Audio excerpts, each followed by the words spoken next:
Nah, mudah-mudahan yang kali ini juga nggak sampai 1 abad nih. Ya. Kalau prediksinya Syekh Ahmad Yasin tahun berapa? Israel bubar 2027 kan? 2027 berarti tahun depan. 2027 dikurangin 1948 ketika pertama kali negara haram Israel dideklarasikan, berarti berapa tahun tuh? 79 tahun. Ya. Nggak sampai 80 tahun. Jika itu benar, ya wallahu alam bisawab. Ya. Syukur-syukur 2026. Syukur-syukur. Ya cuma udah tinggal berapa bulan sih. Kalau tinggal berapa bulan gini, 2026 terjadi pembebasan Masjidil Aqsa, negara Israel bubar, jangan-jangan kita ketinggalan kereta, kita nggak ikutan, gitu, ya kan? Kita masih di sini, ngadepin MBG, gitu. Makanan berbelatung gratis. Oke, anyway, jamaah sekalian rahimakumullah, itu keistimewaan umat ini yang saat ini hidup di dunia, bahwa kita hidup di saat Masjidil Aqsa dijajah untuk ketiga kalinya. Jadi setelah Salahuddin Al-Ayyubi membebaskan Masjidil Aqsa Baitul Maqdis, ratusan tahun berikutnya lagi semua muslimin Yahudi Nasrani hidup di Baitul Maqdis aman, tentram, damai, saling berrukun gitu ya, bebas menjalankan agamanya, keyakinannya, ibadahnya masing-masing. Terus di awal abad 20, 1948, datanglah kaum Zionis Yahudi ke Palestina atas pemberian hak resmi dari Menteri Luar Negeri Inggris yang namanya Balfour. Ya, Balfour itu mengeluarkan deklarasi namanya Balfour Declaration, ya, deklarasi Balfour, yang isinya bahwa Inggris akan menyerahkan tanah Palestina untuk rakyat Zionis Yahudi. Ya. Ini sebuah pemberian yang sebenarnya haram, ya, nggak ada haknya sebenarnya. Nah, jadi saudaraku rahimakumullah, sejak tahun 1948 kembali kita menyaksikan Masjidil Aqsa untuk ketiga kalinya dijajah. Jadi jarang dijajah Masjidil Aqsa. Dan kita adalah generasi yang tidak pernah menyaksikan Masjidil Aqsa merdeka. Siapapun di antara kita yang pernah berkunjung ke Masjidil Aqsa sekarang ini, pasti dia berkunjung dengan perasaan empot-empotan jantungnya begitu diperiksa sama tentara Israel. Gitu. Ya, dan banyak cerita-cerita aneh-aneh gitu. Mereka-mereka yang berusaha berkunjung ke Masjidil Aqsa, tapi karena hal-hal tertentu sama Israel dikerjain. Gitu. Ya, setidaknya dipajekin kan? Harus beli visa berarti devisa masuk kepada Israel, ya. Devisa itu uangnya dipakai buat apa? Ngebantai anak-anak Gaza, ngebantai saudara-saudara Palestina kita, ya. Jadi kita kayak masuk ke Masjidil Aqsa itu kayak kita nih tahanan gitu, kita nih penjahat gitu. Karena apa? Karena dijajah. Nah, terus yang kedua, kita ini edisi khusus umat Islam sebab kita hidup di saat kaum Yahudi memimpin dunia.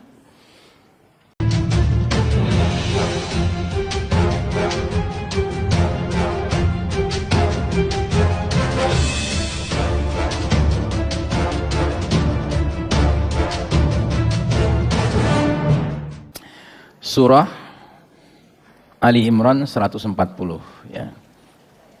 Ayat ini sebenarnya berbicara tentang perang Uhud, ya, di mana Allah Ta'ala berfirman, "Iyamsaskum qarhun faqad massal qauma qarhun mithluh." Jika kalian dalam perang Uhud merasakan derita, luka, kekalahan, sesungguhnya mereka kaum kafir musyrikin Quraisy juga mengalami duka, ya, kekalahan, ya, luka pada perang Badar, ya. Nah, terus Allah mengatakan, wa tilkal ayyamu nudawiluha bainan nas. Demikianlah hari demi hari masa kemenangan dan kekalahan, kejayaan dan kehancuran kami pergilirkan di antara manusia agar mereka bisa mendapat pelajaran.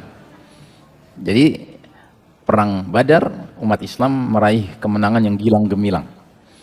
Perang Uhud, ya, ada perdebatan sebenarnya di kalangan ulama, ada yang mengatakan kalah umat Islam, tapi ada yang mengatakan ujungnya menang juga gitu. Tetapi memang sempat kondisinya menjadi kisruh dalam perang Uhud itu sampai ke tingkat Nabi kita, ya, terkepung oleh musuh dan mengalami luka sampai ada giginya yang terluka, ya, dan berdarah, ya. Bahkan sempat tersebar isu di tengah-tengah perang Uhud itu bahwa Nabi Muhammad SAW menemui kematiannya, ya, wafat, terbunuh begitu, ya. Nah, tapi yang jelas secara umum Uhud dikatakan perang di mana umat Islam kalah, yang menang tuh kaum kafir musyrikin Quraisy, gitu. Nah, jadi Allah menggambarkan tidak serta-merta karena kalian kaum beriman lalu Allah terus-menerus memberikan kemenangan, terus memberikan kejayaan, ya. Sekalipun kaum beriman tetap saja terikat dengan sunnatullah, hukum Allah yang disebut dengan sunnatut tadawul, sunnah pergiliran. Ya. Ada gilirannya umat Islam mengalami kekalahan, ada gilirannya umat Islam mengalami kemenangan. Ada gilirannya kaum kafir mengalami kekalahan, ada gilirannya mereka mengalami kemenangan. Itulah dunia. Dunia itu sesuai dengan tabiatnya, fana, ya, sementara, maka segala sesuatu sifatnya sementara. Ya, sementara beruntung, sementara rugi, sementara senang, sementara susah. Ya, itulah hidup. Ya, dunia ini bukan akhirat. Kalau akhirat tabiat dasarnya, ya, abadi, baqa, lestari. Ya, orang yang di akhirat merasakan kebahagiaan, maka kebahagiaannya itu selama-lamanya. Mudah-mudahan kita mengalami itu. Tetapi mereka yang sengsara di akhirat akan sengsara terus-menerus. Ya, na'udzubillahi min dzalik. Nah, jadi selagi kita di dunia, kita harus ingat bahwa hidup ini bukanlah hidup yang bisa dipastikan dalam keadaan senang terus-menerus, menang terus-menerus. Ya. Makanya alhamdulillah saya selalu nggak bosan mengingatkan hal ini. Nabi mengajarkan kita doa yang sangat realistik untuk pengantin. Ya. Barakallahu laka wa baraka alaika. Ya, ini doa Masya Allah ini. Ya. Di undangan-undangan yang kita terima sekarang ini, sekalipun digital, ya kan, itu seringkali sudah ditulis itu doa itu. Ya kan. Cuman sayangnya begitu masuk terjemahannya, seringkali terjemahannya tidak benar. Ya. Semoga Allah berkahi pengantin, ya, semoga Allah berkahi atas pengantin, gitu. Apa bedanya? Ya. Padahal barakallahu laka itu artinya semoga Allah berkahi kalian pengantin dalam masa senang kalian. Wa baraka alaika, semoga Allah berkahi kalian pengantin dalam masa sulit kalian. Nah, gitu. Ya. Jadi bahasa Arab tuh uniknya di situ. Perbedaan satu huruf saja, laka dan alaika itu sudah jauh bedanya. Nah, tapi kan Masya Allah dengan doa seperti ini, maka pengantin ketika menerima doa itu dan mengerti makna doa itu akan segera sadar. Malam pertama pasti bahagia, pasti, tapi malam-malam berikutnya belum tentu. Ya, itulah kehidupan berumah tangga, seperti juga kehidupan kita yang lain. Dan kenapa kok sampai Nabi mengajarkan kita doa spesial seperti itu untuk pengantin? Karena yang namanya berumah tangga itu awal mula terbentuknya masyarakat. Ya, elemen terkecil masyarakat itu namanya keluarga. Makanya kita harus punya fokus pada urusan keluarga ini. Jangan sekali-kali dengan alasan kita orang sibuk, sudah jadi pejabat gitu kan, nggak ngurusin istri lagi, nggak ngurusin anak lagi, ya kan. Semua kita terikat menjadi bagian dari unit terkecil masyarakat yang disebut dengan keluarga. Baik buruknya masyarakat sangat bergantung kepada baik buruknya keluarga. Ya, kalau nggak lengkap, nggak normal, ya, jadi pemimpin tertinggi, ya kan, wah itu kekacauannya, efeknya jauh itu kemana-mana. Apalagi kalau error malah gitu. Ya. Terlibat dalam hubungan dengan sesama jenis, na'udzubillah min dzalik, ya. Ini bukan ngomongin Indonesia ya, enggak, kita ngomongin sesuatu yang sifatnya umum, ya, artinya ini teori, itu teori, ya kan. Kalau Anda mengkaitkan dengan negeri tertentu itu urusan Anda, ya. Nah, jadi saudaraku rahimakumullah, kita umat Islam tidak terlepas dari hukum ini, sunnatullah yang disebut dengan sunnatut tadawul, sunnah pergiliran. Dan kita umat Islam dalam realitas sekarang justru sedang diuji dengan posisi kalah, ya, dengan posisi sedang di bawah, ya. Kalau istilah bahasa Inggrisnya kan life is ups and downs, itu kan. Kehidupan itu adalah kadang di atas, kadang di bawah, begitu. Itulah kehidupan, ya. Jangan ketika lagi di atas lupa diri, lupa daratan, lautan, udara, kepolisian, semua dilupakan, gitu, ya. Tapi ketika lagi down, jangan juga sedemikian downnya akhirnya, ya, putus asa. Ya, cari baygon, cari mortein, ya terserah merek apa, tapi intinya adalah menyelesaikan hidupnya menurut jadwal yang dia tentukan sendiri, na'udzubillah min dzalik, ya, bunuh diri, na'udzubillah min dzalik. Nah, jadi sejak tahun 1924, 1342 Hijriah, next slide please, ya, umat Islam menjalani fase paling kelam di dalam sejarahnya, dan fase ini sudah 102 atau 105 tahun kita jalani, yang disebut dengan fase keempat, yang dalam hadis Nabi menyebut fase ini, fase keempat ini, fase pemerintahan para mulkan jabriyah, para penguasa yang memaksakan kehendak mereka, mengabaikan kehendak Allah dan kehendak Rasul. Itu. Nah, karenanya kita tidak bisa serta-merta, ya, di fase sekarang ini, ya, menyebut siapa saja yang jadi pemimpin dengan sebutan yang ideal seperti bahasa Al-Quran. Kalau bahasa Al-Quran kan pemimpin di kalangan umat beriman ini disebutnya ulil amri, kan gitu. Nah, sematan istilah ulil amri kepada sembarang pemimpin itu belum tentu benar, Kenapa? Karena ulil amri minkum itu ada kriterianya. Makanya Allah Ta'ala dalam Al-Quran menyebutkan ada jenis pemimpin yang memang baik, tapi ada jenis pemimpin yang buruk. Itu yang baik itu digambarkan Allah sebagai yahduna bi amrillah, ya, atau bi amrina, ya. Pemimpin-pemimpin yang mengarahkan masyarakat berdasarkan perintah-perintah Allah. Sudah barang tentu ini pemimpin yang baik. Tetapi Allah juga menggambarkan ada sebaliknya, pemimpin yang disebut Allah dengan yad'una ilan nar, ya, mengajak manusia menuju ke neraka, yaitu Fir'aun dan sejenisnya. Nah, di era kita sekarang ini, Nabi jelas-jelas menggunakan istilah kita berada di fase mulkan jabriyah, penguasa-penguasa yang doyan memaksakan kehendak mereka. Pada skala global, kaum beriman tidak lagi Allah izinkan memimpin umat manusia. Padahal sebelum itu, kaum beriman telah memimpin dunia selama 1342 tahun Hijriah. Masya Allah. Jadi pengalaman kita umat beriman ini memimpin umat manusia bukan setahun 2 tahun, bukan 10 tahun 20 tahun, bukan 100 tahun 200 tahun, enggak, ribuan tahun, Pak. Jadi kalau ada orang bilang umat Islam nggak layak mimpin, nggak ngerti sejarah dia. Kita pernah memimpin sampai ribuan tahun, ya. Nah, cuman karena sunnah tadawul, sunnah giliran, Allah memutuskan cukup umat Islam mimpin, sekarang aku ingin milih yang lain mimpin. Boleh dong, hak Allah kan. Itu. Maka Allah kemudian memilih bangsa barat pengganti umat Islam memimpin dunia sejak tahun 1924, 1342 Hijriah itu. Dan bangsa barat itu nggak lagi lain adalah the Judeo-Christian Society, bangsa kaum Yahudi, kaum Nasrani, dan khususnya kaum Yahudi yang Allah izinkan mimpin dunia sekarang. Ya, makanya sekarang kita lihat kaum Nasrani yang apa namanya, yang lemah, ya, mereka menjadi ngekor sama Yahudi. Ya, pemimpin di negeri-negeri Kristen sekalipun, ya, mereka menjadi ekornya Zionis, ekornya Yahudi. Ya. Nah, oleh karena itulah dunia sekarang ini dilanda badai fitnah pada segenap aspek kehidupan. Ya gimana tidak, yang mimpin dunia Yahudi. Sedangkan Allah ketika menggambarkan kaum Yahudi, silakan dicatat nanti diperiksa surat Al-Maidah 82, itu jelas-jelas Allah berfirman, latajidanna asyaddan nasi adawatan lilladzina amanu al-yahuda walladzina asyraku. Sungguh engkau Muhammad akan temukan manusia yang paling keras permusuhannya kepada kaum beriman adalah kaum Yahudi dan kaum musyrikin. Ya. Jadi sudahlah mereka Allah jelaskan adalah yang paling dahsyat permusuhannya kepada kita kaum beriman, Allah mengizinkan mereka mimpin dunia. Gitu. Dan jangan bertanya kenapa Allah izinkan, ya hak Allah. Yang penting jangan campur adukan antara izin dengan ridho. Kita orang Indonesia karena nggak ngerti bahasa Arab, seringkali kalau Allah sudah izinkan pasti Allah ridho, gitu. Ya kan? Padahal belum tentu yang Allah izinkan terjadi di dunia pasti Allah ridhoi, tidak. Ya.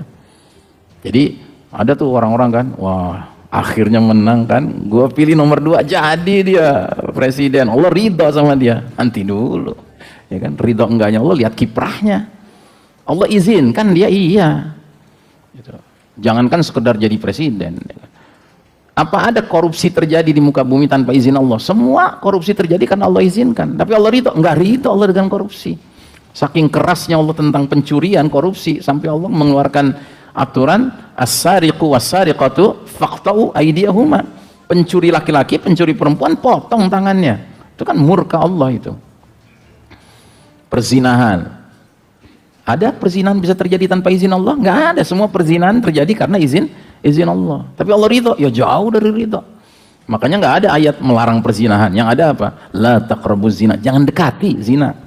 Bukan jangan laksanakan zina, jangan dekati zina. Untuk menggambarkan betapa tidak ridhonya Allah dengan zina. Nah begitu juga dengan ini. Allah pilih bangsa barat mimpin dunia sejak tahun 1924. Gitu. Karenanya badai fitnah sekarang berkembang di mana-mana, ya.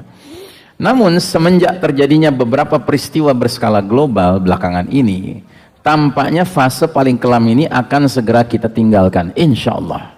Dan itu maknanya umat Islam perlu segera mempersiapkan dan memantaskan diri untuk menyambut hadirnya fase kelima sekaligus fase terakhir, yaitu fase pemerintahan khilafah ala minhajin nubuwah, kekhalifahan yang mengikuti metode kenabian, ya.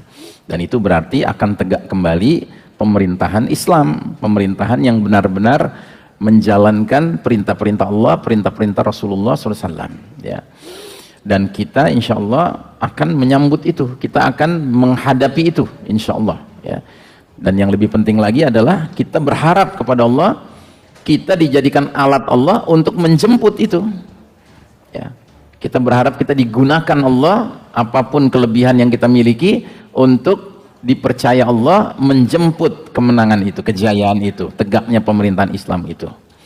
Jangan sampai kita sadar tidak sadar malah terlibat di dalam mengawetkan fase keempat, malah membela fase keempat. Oh, pokoknya fase keempat harga mati gitu. Padahal ini fase babak belur umat Islam, fase di mana umat Islam sedang diuji dengan ujian yang berat sekali begitu. Nah, hadisnya bagaimana? Hadisnya sudah sering saya bahas, tapi saya nggak bosan untuk membahasnya. Ini bunyi hadisnya dalam bahasa Arab, hadis fase-fase perjalanan sejarah umat Islam. Ini terjemahannya ya. Jadi Nabi bersabda, kalian umat Islam akan mengalami fase an-nubuwah, pemerintahan kenabian, selama masa yang Allah kehendaki. Kemudian ketika Allah berkehendak, fase kenabian itu pun berlalu ya. Sudah berlalu? Fase kenabian sudah berlalu? Sudah berlalu ya. Berlalu seiring dengan wafatnya Nabi Muhammad sallallahu alaihi wasallam. Dan fase pemerintahan kenabian ini fase terbaik. Kenapa? Karena yang memimpin langsung manusia terbaik, Nabi Muhammad SAW. Makanya ini fase terbaik ya. Sesudah berlalu fase kenabian, kata Nabi, datang pemerintahan khilafatun ala minhajin nubuwah, kekhalifahan yang sejalan, yang sesuai, yang mengikuti manhaj kenabian, metode Nabi memimpin gitu. Dan periode kedua ini, fase kedua ini ditandai dengan umat Islam pada masa itu mendapatkan takdir Allah, pemimpin-pemimpin dari kalangan sahabat-sahabat terdekat Nabi, sahabat-sahabat yang dijanjikan dengan istilah mubasysyirina bil jannah, sudah dikabarkan berita gembira akan jadi penghuni surga ya. Mereka kemudian dikenal dalam kitab-kitab para ulama kita dengan istilah khulafaur rasyidin, khalifah-khalifah yang terbimbing oleh Allah Subhanahu wa taala ya. Mereka siapa saja? Ada 5. Sayyidina Abu Bakar Siddiq radhiyallahu an, yang juga adalah mertua Nabi. Kemudian yang kedua Sayyidina Umar bin Khattab radhiyallahu an, yang juga mertua Nabi. Yang ketiga Sayyidina Utsman bin Affan radhiyallahu anhu, yang adalah menantu Nabi. Yang keempat Sayyidina Ali bin Abi Thalib radhiyallahu anhu, yang juga menantu Nabi. Terus yang kelima siapa? Sayyidina Al Hasan bin Ali bin Abi Thalib radhiyallahu anhuma, yang adalah cucunya Nabi. Masya Allah. Jadi bukan saja mereka 5 sahabat ini sahabat-sahabat dekat Nabi, tapi mereka punya hubungan kekeluargaan dengan Nabi ya. Jadi sejujurnya mereka semua ini ahlul bait gitu loh, bagian dari keluarga Nabi kan ya, ahlul bait mestinya. Tetapi kalangan yang ngaku paling cinta dengan ahlul bait boro-boro mengakui mereka sebagai ahlul bait, malah dikafirkan. Abu Bakar dikafirkan, Umar dikafirkan, Utsman dikafirkan ya. Yang jelas-jelas disebut ahlul bait cuman Ali dan tentunya Hasan begitu, karena Hasan anaknya Ali kan gitu. Nah, jadi saudaraku rahimakumullah, fase pemerintahan khilafah ala minhajin nubuwah ini tidak berlangsung lama, sebagaimana fase kenabian tidak berlangsung lama. Fase kenabian berlangsung hanya 10 tahun. Kenapa saya sebut 10 tahun? Karena walaupun Nabi diangkat jadi Nabi usia 40, wafat 63, yang berarti total 23 tahun, tetapi Nabi kan memimpin jelas-jelas masyarakat itu setelah hijrah ke Madinah. Sebelum hijrah di Mekah itu Nabi memimpin kaum beriman, tetapi Nabi tidak menjadi pemimpin kota Mekah. Yang jadi pemimpin kota Mekah kaum musyrikin yang anti terhadap dakwah Islam, dakwah tauhid, dakwah Al-Quran, dakwah Nabi Muhammad SAW dan para sahabat. Barulah setelah hijrah ke Madinah, Nabi benar-benar kokoh sebagai pemimpin ya, pemimpin para kaum beriman sekaligus pemimpin masyarakat seluruhnya. Jadi secara de facto-nya Nabi benar-benar memimpin ya.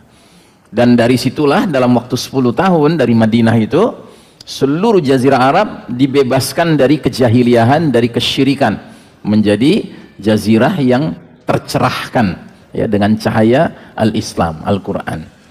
Makanya kota Madinah yang asalnya cuma disebut Madinatun Nabi, kotanya Nabi Muhammad SAW, mendapat gelar Madinatul Munawwarah ya, Madinah yang mencerahkan, yang menyebarluaskan cahaya kemana-mana begitu. Nah, pemerintahan khilafah ala minhajin nubuwah itu juga berlangsung sebentar. Kalau Nabi tadi memimpin di Madinah berapa tahun? 10 tahun. Maka pemerintahan khilafah min hajin nubuwah berapa tahun? 30 tahun saja, ya. Dan itu Nabi sudah sebutkan sebelum Nabi wafat. Kata Nabi, sesudah aku akan muncul al-khulafa'u salasuna aman. Sesudahku akan muncul para khalifah 30 tahun. Wa ba'da dzalika al-muluk. Sesudah itu kerajaan-kerajaan, raja-raja. Begitu. Dan sejarah mencatat kepemimpinan Abu Bakar Siddiq 2,5 tahun. Kepemimpinan Umar bin Khattab 10 tahun. Kepemimpinan Utsman bin Affan 12 tahun. Kepemimpinan Ali bin Abi Thalib 6 tahun. Kepemimpinan Hasan bin Ali bin Abi Thalib setengah tahun. Sehingga genap persis jadi 30 tahun. Masya Allah, ya. Jadi benarlah Nabi menyebutkan ini Khulafa Rasyidin. Itu. Terus datang fase ketiga, namanya fase mulkan adan, pemerintahan raja-raja menggigit. Ya.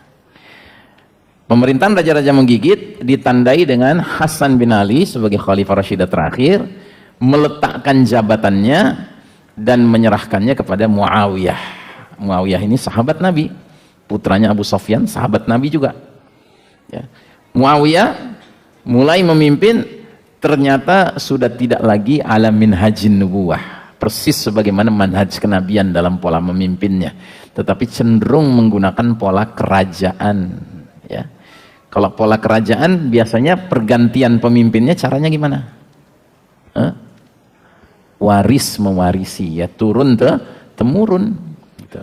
Makanya Muawiyah itu yang pertama kali, ya, memperkenalkan pola. Masih jadi pemimpin saja, beliau sudah menunjuk putra mahkota. Siapa anaknya? Yazid bin Muawiyah. Dan itu menimbulkan protes masyarakat waktu itu, karena mereka nggak kenal pola seperti itu waktu di zaman Abu Bakar, Umar, Utsman, Ali dan Hasan, nggak dikenal itu. Ya. Dan ternyata itu pembuktian dari hadis ini. Ya. Jadi kejadian itu adalah pembuktian dari kebenaran hadis ini, bahwa sejak saat itu umat tidak lagi memiliki, ya, khalifah, tapi yang mereka miliki adalah malik, raja. Ya. Jadi kalau kita kembali ke hadis ini, sejak Muawiyah itu, ya, sebenarnya dunia Islam sudah nggak punya khilafah. Dunia Islam punya kerajaan, iya, tapi bukan khilafah. Gitu. Nah, ini kaitannya penting kita bedakan. Karena apa? Karena ada hadis yang berbunyi agama Islam akan tetap mulia, manusia akan tetap dalam keadaan baik selagi dipimpin 12 khalifah, isna asyara khalifah, kulluhum min Quraisy, semuanya dari Quraisy. Begitu, ya. Dan jika di fase kedua pemerintahan khilafah min hajin nubuwah, sudah berapa khalifah rasyidah muncul? Tadi saya jelaskan 5, ya. Abu Bakar, Umar, Utsman, Ali dan Hasan. Berarti masih berapa lagi sisanya? Kalau 12 totalnya masih 7. Nah, kapan yang 7 muncul? Yang pasti nggak muncul di fase ketiga, karena fase ketiga oleh Nabi nggak disebut khilafah. Munculnya kapan? Nanti di fase kelima, ya kan? Fase yang kita mau songsong ini, yang kita mau sambut ini, fase yang mudah-mudahan kita dipercaya Allah ikut serta menjadi penjemputnya, begitu, ya. Nah, jadi nanti masih ada 7 lagi yang akan mimpin kita. Gitu. Dan dari 7 itu, yang sering kita sebut dengan istilah Al-Mahdi, itu ternyata yang paling akhir. Gitu. Makanya jangan bermimpi begitu dalam waktu dekat ini khilafah berdiri misalnya gitu, ya, yang mimpin langsung Al-Mahdi, jreng gitu Al-Mahdi, ya, itu kejauhan. Kita harus menyadari bahwa fase keempat yang begini bobrok ini, ya, untuk membenahinya perlu sampai 6 khalifah sebelum Al-Mahdi muncul. Nanti Al-Mahdi muncul baru keadilan itu benar-benar merata di seluruh bumi, sebagaimana sekarang kezoliman merata di seluruh bumi. Gitu. Nggak mungkin dong ujuk-ujuk gitu kata orang Prancis, ya kan? Betul nggak, Ustaz? Kata orang Prancis ujuk-ujuk Al-Mahdi muncul. Karena Al-Mahdi itu kata Nabi apa? Yamla'ul arda qistan wa adlan kama muli'at jawran wa zulman. Al-Mahdi itu akan penuhi bumi secara merata dengan keadilan, sebagaimana bumi dipenuhi secara merata dengan kezoliman. Gitu. Kan nggak mungkin yang sekarang penuh dengan kezoliman merata ini akan tiba-tiba jadi penuh dengan keadilan hanya dengan munculnya Al-Mahdi yang mendadak gitu. Nggak mungkin. Ya, mesti ada prosesnya. Nah, maka proses itu Rahasianya lewat hadis tentang 12 khalifah, ya. Ya, ingat ya, 12 khalifah bukan 12 imam, ya. Konteks 12 imam itu maunya Syiah itu, ya. Syiah itu ngambil dari hadis ini terus memperkenalkan Isna Asyariyah imamah, ya kan, ya, atau a'immah, ya. Oke, kita lanjutkan. Jadi jamaah sekalian rahimakumullah, sampai fase berapa tadi? Fase ketiga, ya. Nah, fase ketiga ini ternyata berlangsungnya lama sekali dalam sejarah umat Islam. Berlangsung dari Khalifah Hasan menyerahkan kepemimpinan pada Muawiyah tahun 40 Hijriah, ya, sampai tahun 1342 Hijriah. Masa kerajaan-kerajaan Islam ini berlangsung, ya. 1302 tahun Hijriah fase Mulkan Adon ini memimpin, ya. Dan kenapa disebutnya Mulkan Adon, raja-raja menggigit? Menggigit apa? Menggigit kitabullah wa sunnah, menggigit Quran dan sunnah, gitu. Jadi hampir-hampir copot gitu Quran dan sunnah, tetapi digigit. Makanya dalam hadis yang lain digambarkan bahwa fase ketiga ini sekalipun sudah bukan khilafah, tetapi fase yang masih mendatangkan rahmat Allah, karena pemimpinnya masih sadar perlu komitmen dengan kitabullah wa sunnah, menggigit kitabullah wa sunnah. Nah, selama 1302 tahun itu silih berganti kerajaan Islam memimpin mewarnai sejarah, ya. Tetapi dari sekian banyak kerajaan Islam itu ada 3 saja yang menonjol. Ketiga yang menonjol itu, satu, keluarga besar Bani Umayyah, pusatnya di Damaskus. Keluarga besar Bani Abbasiyah, pusatnya di Baghdad.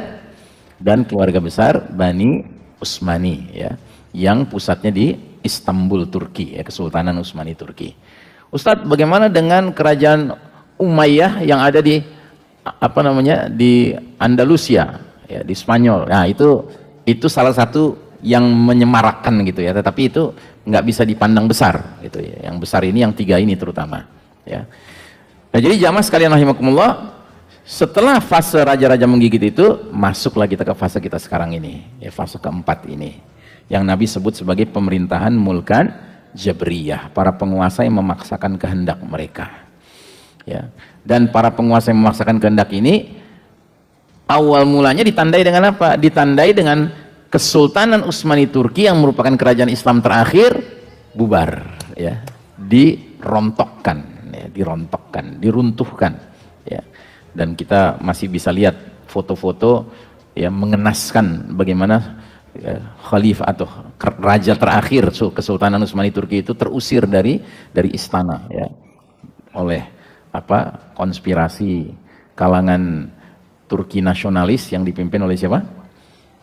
Mustafa Kemal Atatürk, ya, laknatullah alaihi, seorang penguasa yang zalim yang membubarkan, ya, Kesultanan Utsmani Turki, kepemimpinan umat Islam terakhir yang menyebabkan dunia Islam menjadi cerai-berai, ya, seperti sekarang.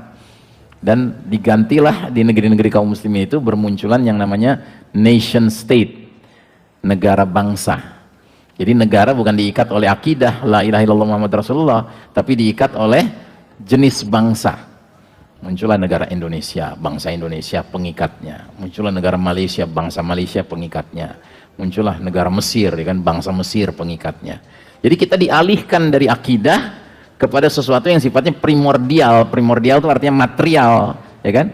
Bangsa itu kan material, kaitannya dengan tempat tinggal gitu, ya.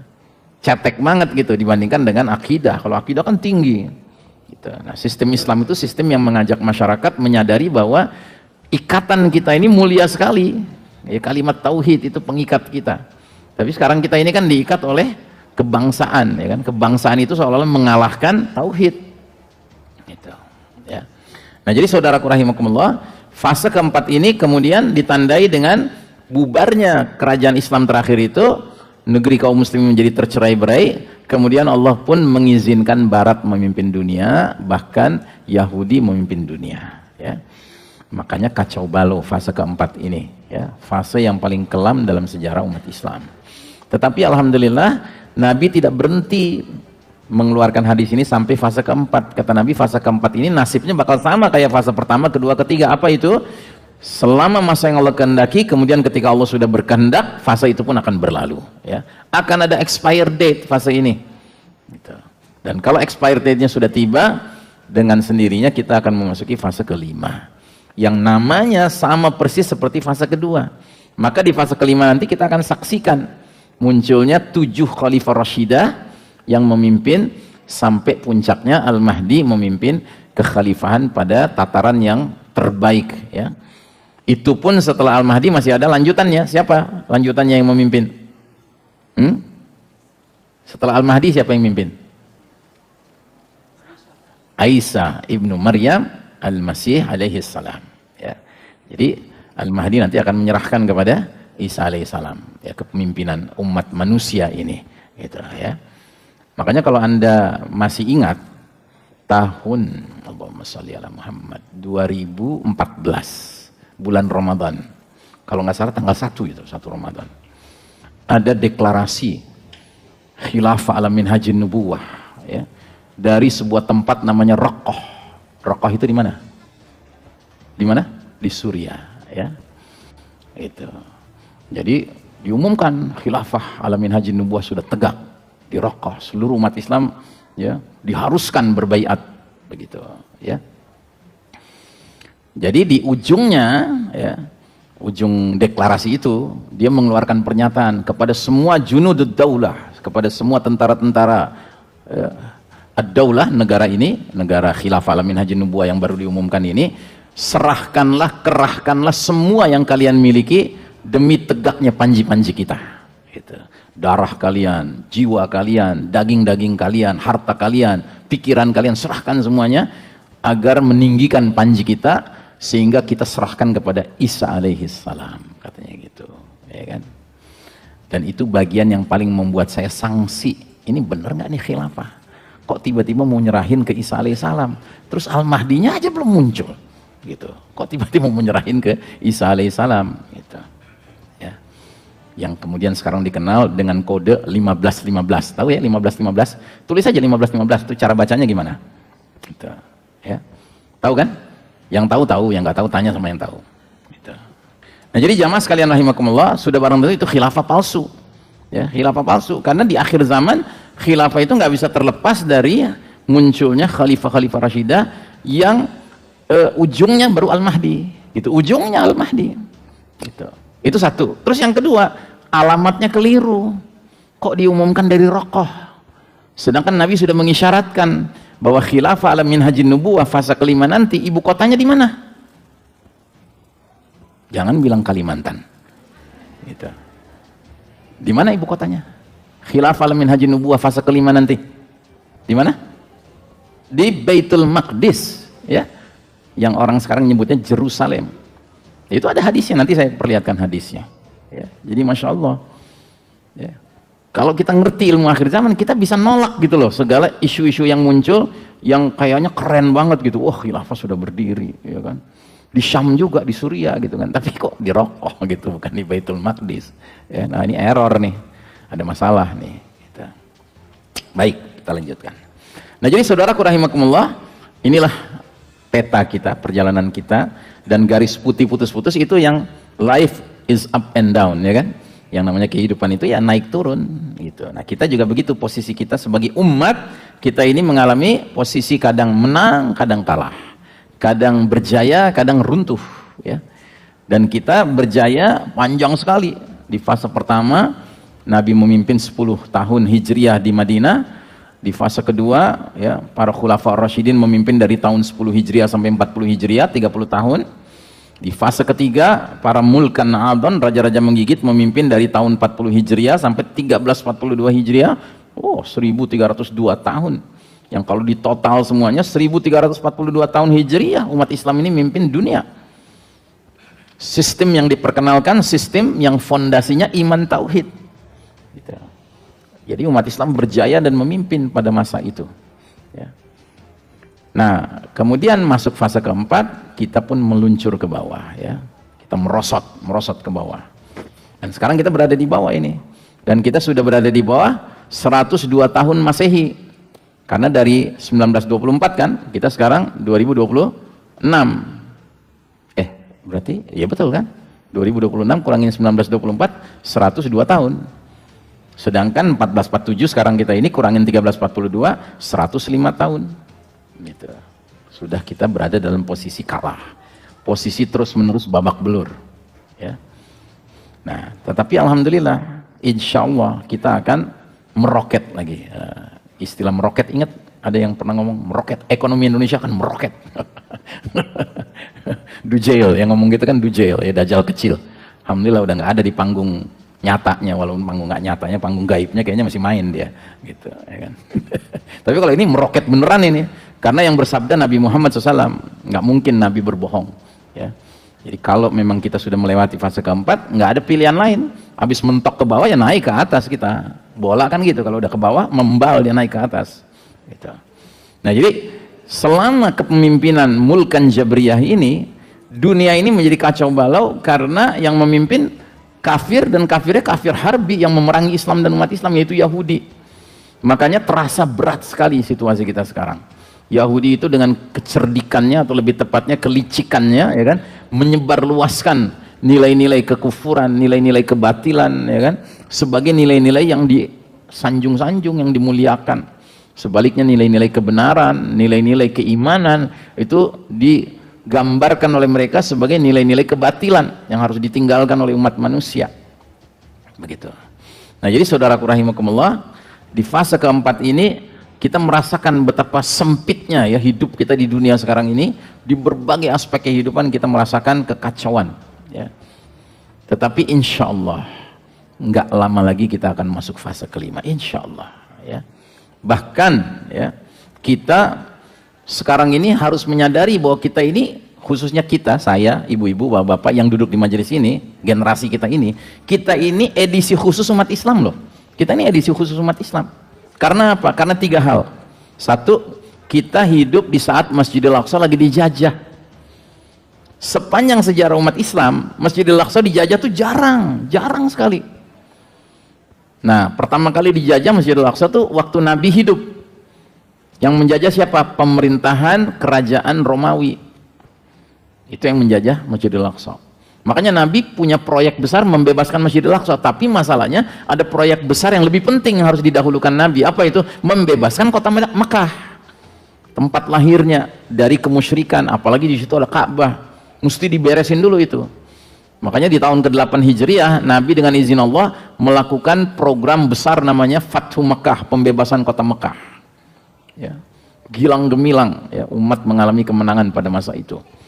Dan ketika Nabi masuk, ya, selain Nabi tawaf yang sudah seharusnya kalau datang ke Masjidil Haram pertama kali tawaf, ya kan, penghormatan kepada Ka'bah Musyarrafah, Nabi juga menjatuhkan, menghancurkan berhala-berhala yang ada di dalam Ka'bah dan di seputar Ka'bah yang jumlahnya mencapai 360-an berhala.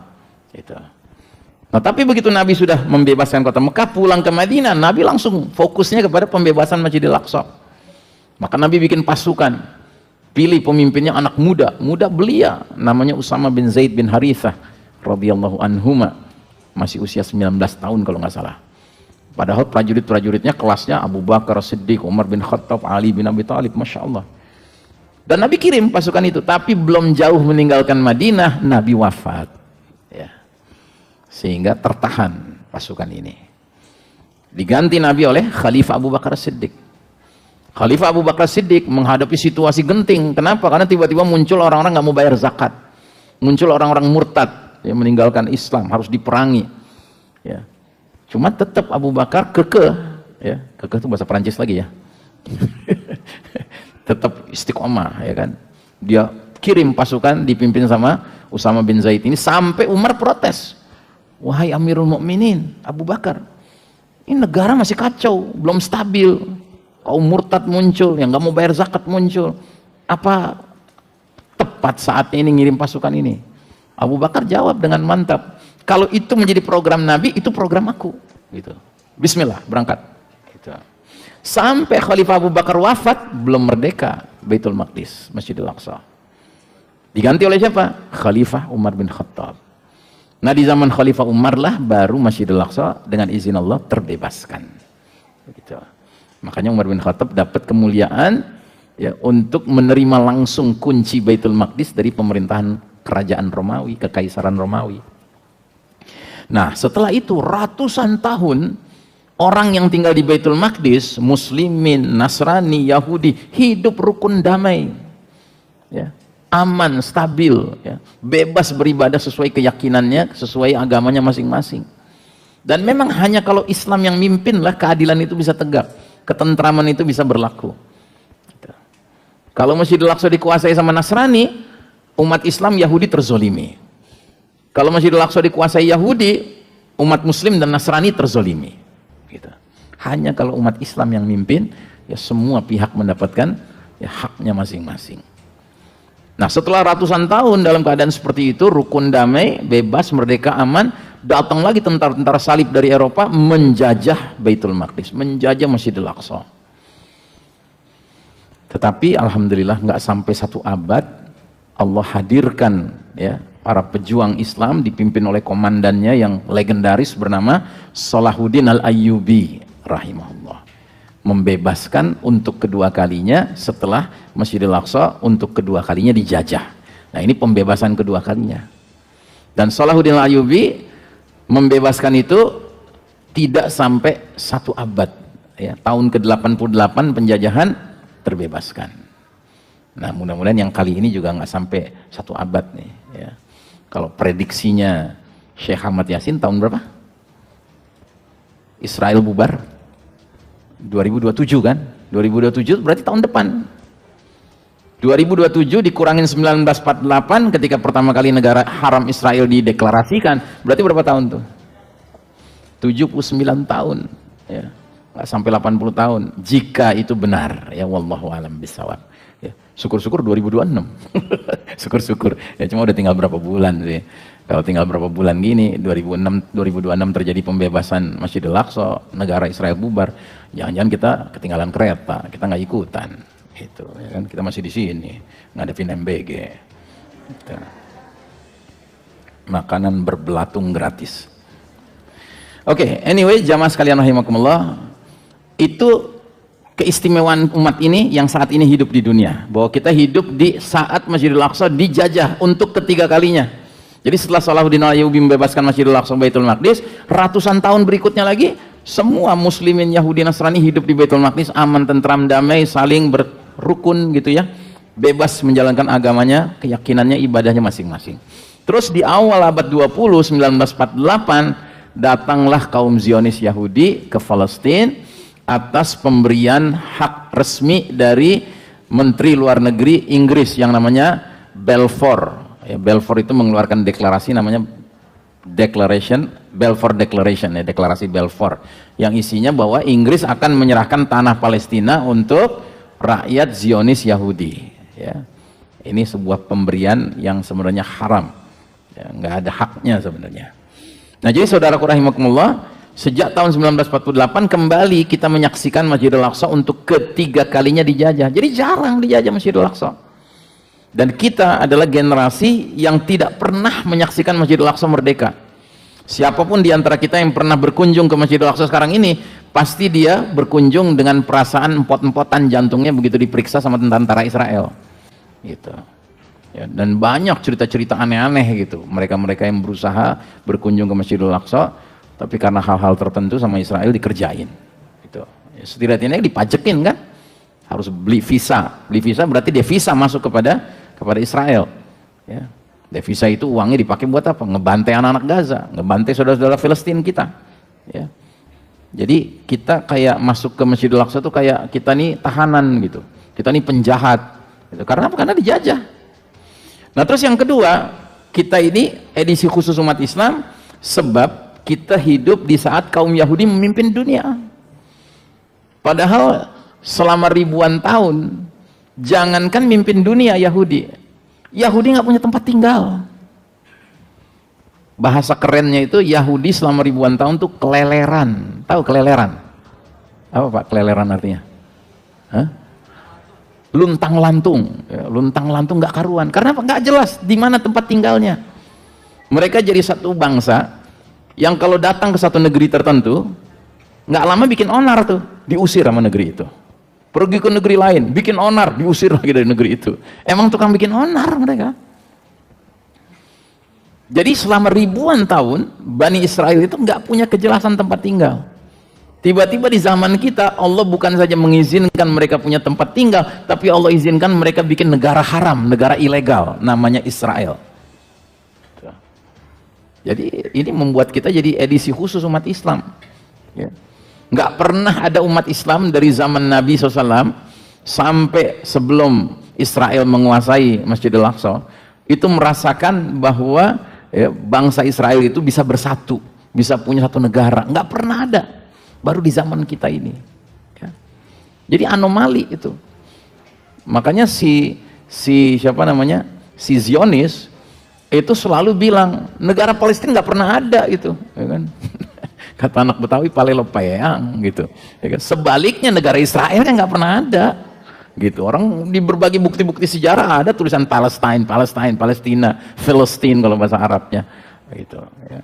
Bahkan sampai ada orang pendeta Nasrani itu buka Bible yang versi tahun berapa gitu, tahun 1800 berapa, dan Bible itu di dalamnya ada peta-peta. Nah begitu pas peta wilayah situ itu Palestine tulisannya. Nggak ada Israel, nggak ada. Israel kan negara bukan gitu loh, negara khayalan gitu. Jangan pernah mau nyebut-nyebut mengakui negara Israel gitu. Makanya orang yang setuju dengan two state solution, solusi dua negara berdiri Palestina dan Israel, ini orang nggak ngerti hakikat negara. Ya, orang yang nggak ngerti hakikat negara. Sekarang bayangkan, kita punya rumah nih, rumah kita didatengin sama 10 orang garong gitu, berandalan semuanya, yang ngobrak-ngabrik rumah kita, terus diambilin semua harta kita, ya kan, anak perempuan diperkosa segala macam gitu kan. Terus akhirnya bukan saja mereka ngegarong malam itu, tapi sejak malam itu tinggal di situ. Terus kita pengen ngusir mereka boro-boro, ya kan? Mereka bilang lo tinggal di kamar atas sono, di pojok aja gitu, tinggalnya di pojok saja sono gitu.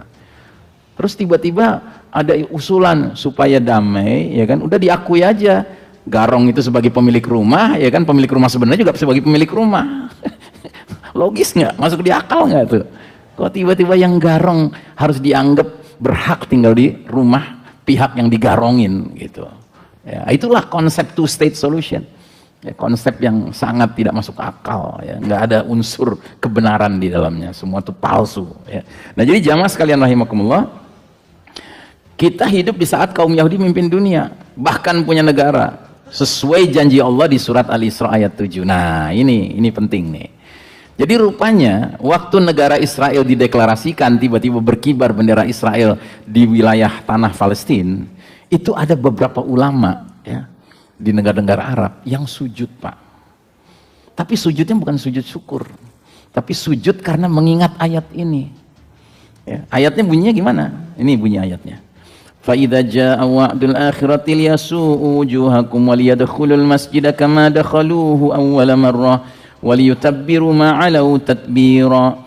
Dan apabila datang saat hukuman bagi kejahatan yang kedua, jadi rupanya dalam surat Al-Isra dari ayat 1 sampai ayat sekian itu Allah menggambarkan bahwa Bani Israel itu dalam perjalanan sejarahnya akan melakukan dua kejahatan. Kejahatan pertama sudah terjadi sekian lama yang lalu.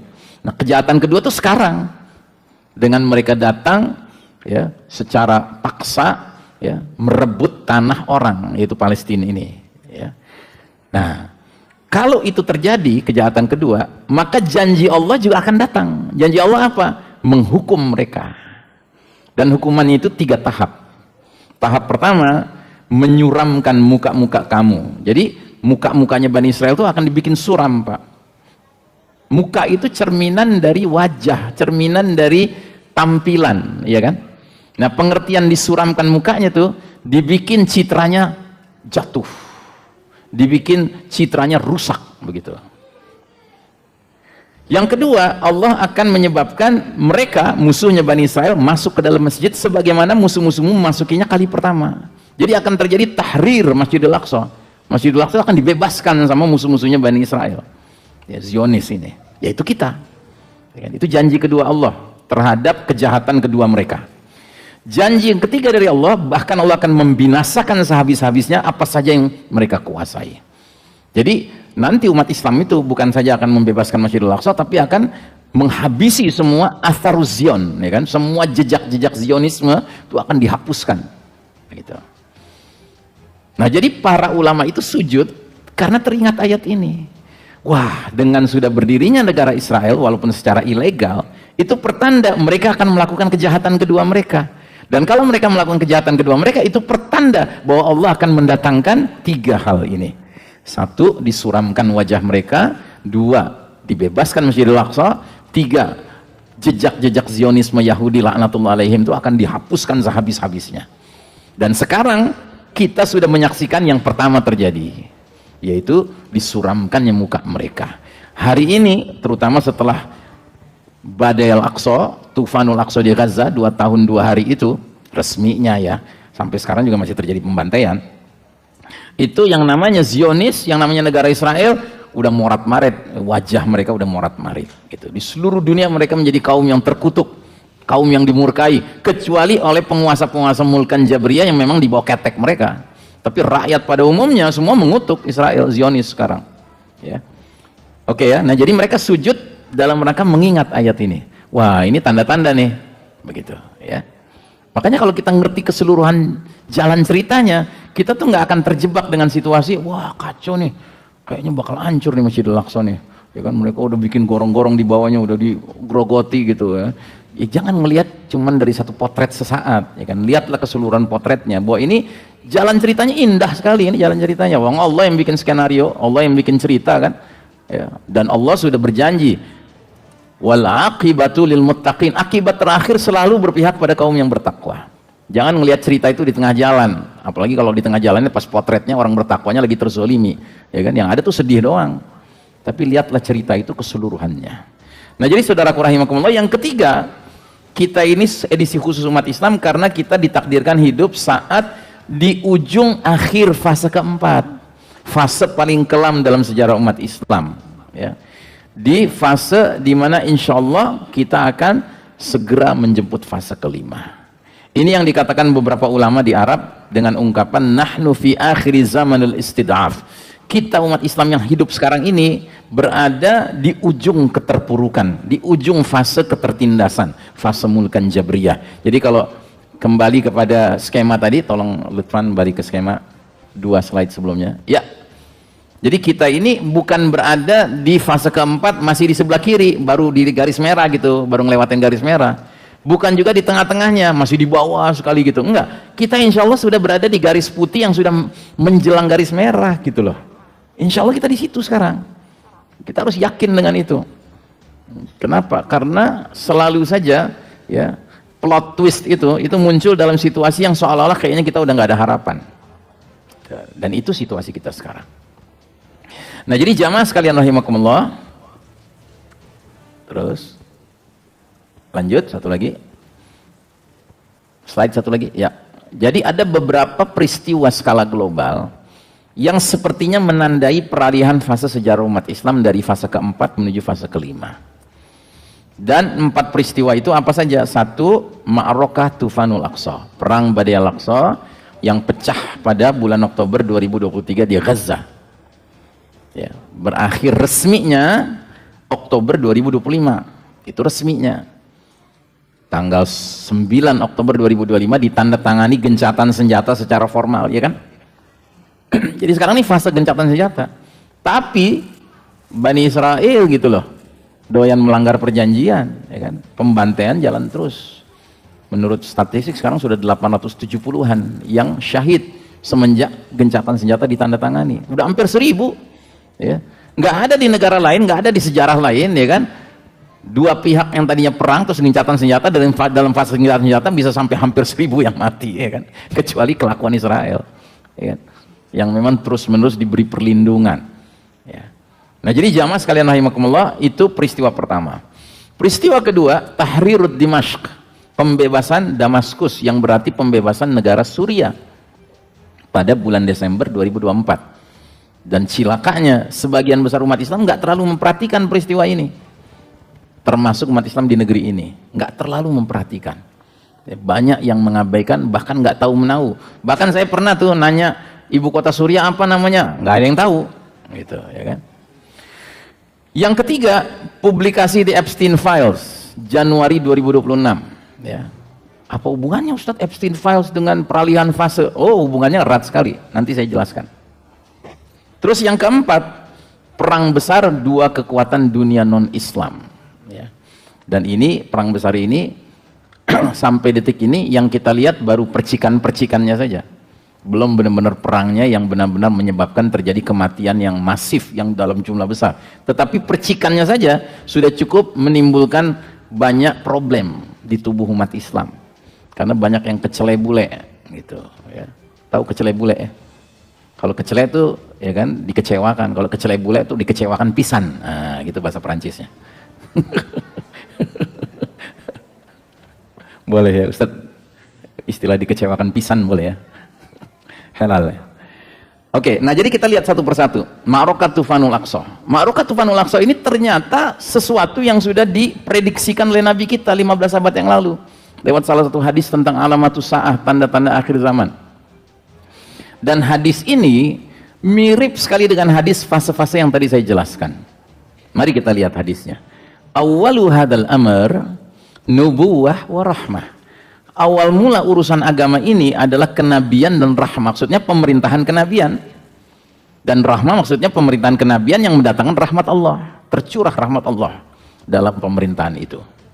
Thumma yakunu khilafatan wa rahmah, kemudian datang pemerintahan khilafah dan rahmah.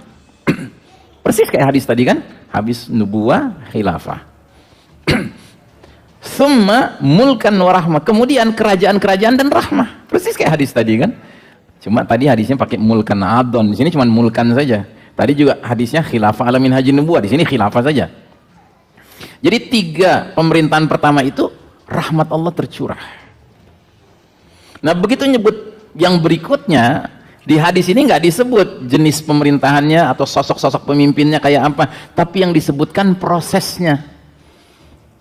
Kalau di hadis yang fase-fase tadi kan yang keempat fase mulkan jabriyah, penguasa-penguasa yang memaksakan kehendak, ya. Kalau di sini yang disebut proses lahirnya penguasa yang memaksakan kehendak itu.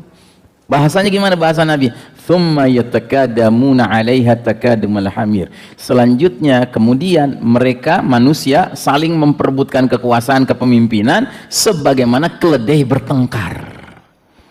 Jadi munculnya para mulkan jabriyah itu buah dari pertengkaran antara keledai. Keledai simbol dari apa? Simbol apa keledai? Kebodohan, kedunguan. Jadi kumpulan orang-orang dungu berebut kepemimpinan, kekuasaan. Dan kalau yang jadi mulkan jabriyahnya disebut sebagai keledai, yang berarti dungu, kira-kira yang ngedukung keledai-keledai itu lebih dungu lagi nggak? Ya kan? Karena nggak bosan-bosan gitu, sekali datang 5 tahun berikutnya, oh ada keledai A, keledai B, keledai C, gua ngedukung keledai C, nah gitu ya kan. Yang ngedukung keledai kira-kira apa? Ya kan? Ekornya keledai lebih dungu lagi, dungu kuadrat gitu, nggak tobat-tobat gitu, masih punya harapan aja terus sama keledai gitu. Makanya Nabi langsung ngeluarin perintah, kalau kalian ditakdirkan hidup di zaman orang memperebutkan kepemimpinan kayak keledai bertengkar, apa yang mesti kalian kerjakan? Fa'alaikum bil jihad, diwajibkan atas kalian apa? Nyoblos. Boro-boro. Yang Nabi suruh apa? Jihad. Dan Nabi lebih jauh lagi menjelaskan jihad seperti apa. Wa afdala jihadikum ar-ribat. Ya, jihad yang paling afdal di zaman itu namanya ribat. Jihad yang paling utama namanya ribat. Para ulama menjelaskan ribat itu ada 2 macam maknanya. Ribat pertama maknanya menunggu satu waktu sholat ke waktu sholat berikutnya. Anda pergi sholat zuhur di masjid, ya kan? Anda nggak pulang, nunggu aja terus sampai datang waktu asar, itu namanya Anda ribat. Itu pengertian pertama. Pengertian kedua, ribat itu berjaga-jaga, jangan sampai negeri Islam yang kita berada di dalamnya itu dicaplok sama musuh. Baik dicaplok tanahnya, baik dicaplok SDA-nya, sumber daya alamnya, maupun dicaplok SDM-nya, sumber daya manusianya. Jadi kita melindungi negeri Islam dari serangan musuh. Begitu. Terus lebih jauh lagi Nabi mengatakan, wa inna afdala ribatikum asqalan, dan ribat kalian yang paling utama di zaman itu berlangsung di Asqalan. Nah, Asqalan ini di mana? Di Palestina. Ya. Dan di zaman sekarang Asqalan itu di luar Gaza, 13,5 km di utara Gaza. Terus apa hubungannya dengan perang Tufanul Aqsa di Gaza? Hubungannya sangat erat. Karena di zaman dulu peta wilayah itu yang namanya Asqalan mencakup seluruh wilayah Gaza. Ibu kotanya Asqalan kalau zaman dulu. Kalau zaman sekarang Asqalan sudah terpisah dari Gaza. Tapi kan Nabi bicarakan sesuai dengan zamannya waktu itu. Imam Syafi'i lahir di Gaza. Kalau pergi jauh dari negerinya ditanya orang, "Syekh, antum orang mana?" "Saya orang Asqalan." Tuh. Mirip kayak orang yang berasal dari Sibolga di Sumatera Utara, ya kan? Pergi umroh, ketemu sama orang Indonesia lainnya. Abang berasal dari mana?" "Dari Medan," katanya gitu. Karena Medan ibu kota Sumatera Utara yang mencakup Sibolga. Gitu. Biasa itu ngomong kayak gitu. Nah, jadi Nabi sedang membicarakan tentang Ma'rakah Tufanul Aqsa. Ya. Karenanya para ulama punya ungkapan, qadiyatu Gaza, qadiyatu Palestina, qadiyah Masjidil Aqsa wa Baitul Maqdis, qadiyah markaziyah. Problematika Gaza, problematika Palestina, problematika Baitul Maqdis, problematika Masjidil Aqsa adalah problema sentral umat Islam. Jadi umat Islam nggak pernah boleh melupakan ya problema yang berlangsung di sana. Kenapa? Karena itu memang wilayah penting buat kita seluruh umat Islam. Ya, bayangkan nanti kalau khilafat tegak, ibu kotanya di mana tadi? Sudah dijelaskan di mana? Di Baitul Maqdis. Jadi sudah sewajarnya kita semua punya kerinduan akan kemerdekaan Baitul Maqdis untuk menjadi ibu kota seluruh wilayah kaum muslimin seluruh dunia. Nah, jadi saudaraku rahimakumullah, ketika berlangsung Ma'rakah Tufanul Aqsa, ya, Masya Allah, terjadilah perubahan pada cara pandang banyak manusia di dunia ini setelah terjadinya Ma'rakah Tufanul Aqsa. Apa hasil-hasil dari Ma'rakah Tufanul Aqsa? Banyak sekali hasilnya. Di antaranya, Gaza has become a portal into a new world. Gaza telah menjadi pintu gerbang menuju dunia baru. Kedua, Gaza telah menjadi madrasah, sekolahan bagi seluruh dunia, bukan hanya dunia Islam. Dunia Barat juga banyak belajar dari Gaza. Orang-orang di Barat itu banyak yang terkaget-kaget setelah menyadari, wah, begitu rupa ya orang Gaza ya. Rumah boleh hancur, tapi mereka nggak lari, nggak meninggalkan. Masjid boleh hancur, tapi mereka tetap sholat, berjamaah lagi sholatnya. Di mana ya? Di mana aja. Gitu. Jadi masyarakat dunia itu jelas banyak mengambil pelajaran dari Gaza. Bahkan lebih dari itu, masyarakat dunia akhirnya beralih, terutama dunia Barat ya, yang tadinya semuanya sepakat Israel dibela setiap kali konflik dan Palestina dituduh teroris. Tetapi setelah apa yang terjadi di Gaza dengan Ma'rakah Tufanul Aqsa ini, sudah sebaliknya yang terjadi. Masyarakat Barat rame-rame menuduh Israel yang teroris ternyata. Ya, Palestina yang ternyata, Gaza ternyata yang mulia, yang luar biasa. Mereka mengerti hakikat resistance. Resistance itu artinya muqawamah, artinya perlawanan. Ya. Karena memang hakikat manusia itu nggak ada yang suka ngelihat kezoliman. Manusia itu kalau fitrahnya masih terjaga, ngelihat kezoliman berlangsung tuh benci dan pasti membela pihak yang mana? Yang dizolimi, pasti itu. Apapun agama dia. Nah, jadi saudaraku rahimakumullah, ini semua hasil-hasil dari Ma'rakah Tufanul Aqsa yang merubah cara pandang dunia terhadap konflik yang terjadi. Dan akhirnya masyarakat dunia sekarang rame-rame mengutuk Yahudi Zionis Israel.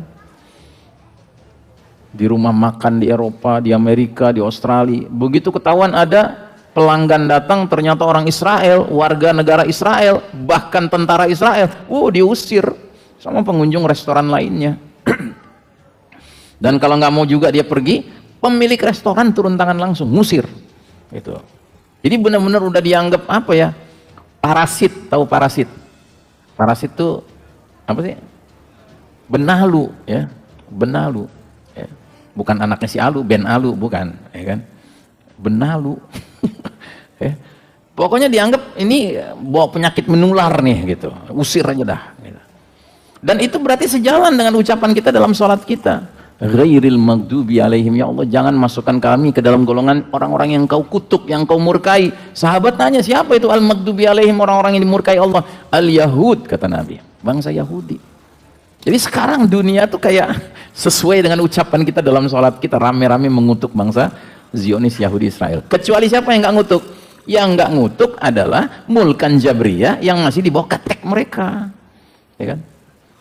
Termasuk yang nggak ngutuk adalah mereka-mereka yang sampai bisa ngaco ucapannya. Demi perdamaian Palestina, kita harus jamin keamanan Israel. Kan aneh itu ucapan. Aneh nggak ucapan itu? Itu siapa tuh yang ngomong kayak gitu? Ya, si Unyil. Itu. Ya. Hah? Iya, emang jago omon-omon. Gitu. Nah, jadi saudaraku rahimakumullah, jadi madrasah kan? Kita semua jadi belajar. Oh, jadi ketahuan ya.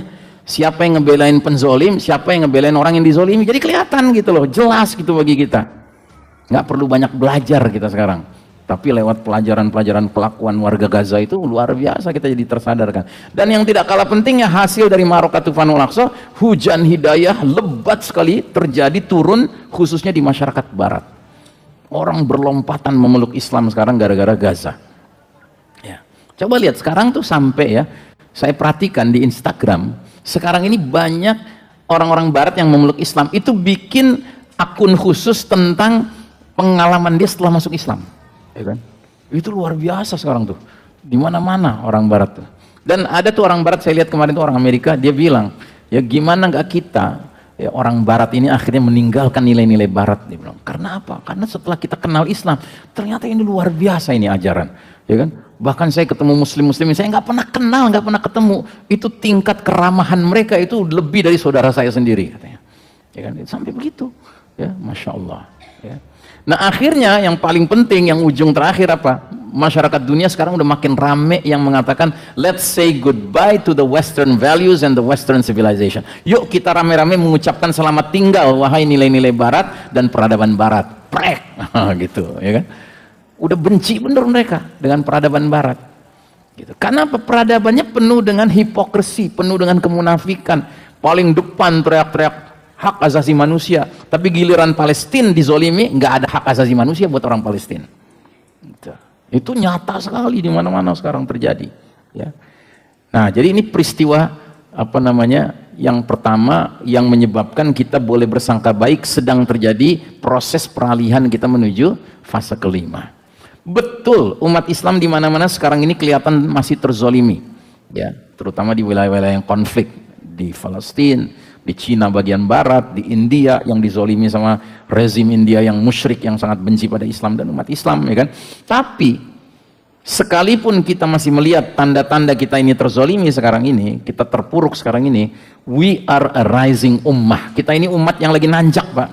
Lagi nanjak, termasuk Islamnya juga lagi bersinar, bercahaya sekarang. Ya, berapa banyak orang sekarang tiba-tiba yang tadinya anti Islam, ya kan, sekarang menjadi simpati pada Islam, walaupun belum memeluk Islam tapi sudah simpati pada Islam, dan mereka tidak percaya lagi tuduhan bahwa umat Islam itu teroris, mereka udah nggak percaya begitu.